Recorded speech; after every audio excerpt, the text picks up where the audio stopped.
Saint-Goustan, c'est une jolie petite rivière, le Loc, un pont du XIIIe siècle, des bateaux tranquillement amarrés et des siècles d'histoire qui se racontent sur les façades des maisons.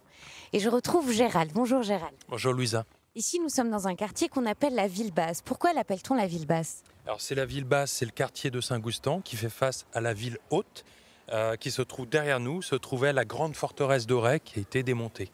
Une grande forteresse, un grand château ducal dont il ne subsiste pas grand-chose malheureusement.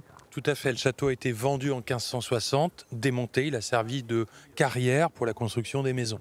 Des maisons typiques telles que celles qu'on peut voir juste là? Oui, tout à fait. Alors là, il s'agit de maisons du début du XVIe siècle, qui existaient du temps du château. Mais sinon, tout autour de nous, nous avons des maisons aussi à pans de bois, des maisons en granit et des maisons en pierre de tuffeau. Ce qui m'étonne, c'est qu'on était dans le quartier des pêcheurs, le quartier pauvre, et pourtant les maisons semblent assez riches. Alors les maisons appartiennent à de riches propriétaires, elles sont louées à des locataires, donc des marchands au rez-de-chaussée, des familles aux étages, et enfin, sous les greniers étaient entreposées les céréales. Je l'avoue, sans rougir, je suis complètement sous le charme. Vous, pourquoi vous l'aimez tant, Saint-Goustan?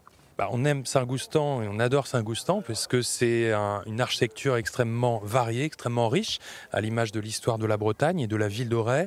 Ensuite, c'est un port de plaisance qui est magnifique, avec des navires récents, mais aussi des navires anciens qui sont restaurés.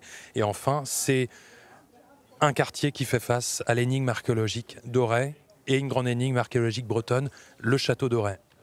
Merci beaucoup.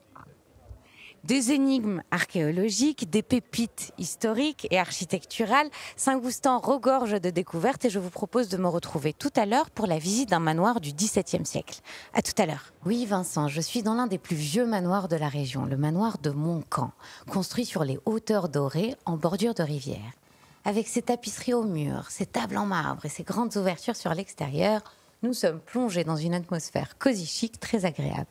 Et je retrouve Geneviève. Bonjour Geneviève. Bonjour. Alors ce manoir nous raconte l'histoire de ces riches commerçants qui venaient s'établir dans la région.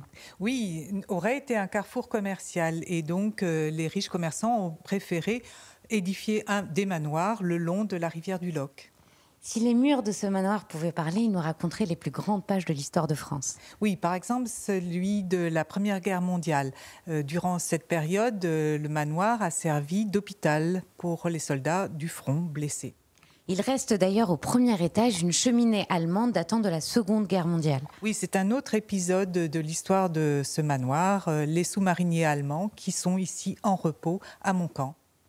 Et les siècles se passent et les propriétaires aussi. Oui, et les propriétaires laissent leurs traces, notamment ici, près de la cheminée, on peut voir leur blason. La blason de la famille McCarthy du 19e siècle, deux anges, dont un porte en médaillon un bateau par lequel la famille est arrivée ici à Montcamp au 19e siècle. Chose très généreuse, les propriétaires du manoir ouvrent leurs portes au public. Oui, c'est notamment lors des journées du patrimoine. Merci beaucoup. Et si vous avez envie, vous aussi, de profiter de ce manoir, il y a quelque chose à ne pas manquer. Venez voir. Une vue exceptionnelle sur un parc de 3200 mètres carrés. Regardez comme c'est beau.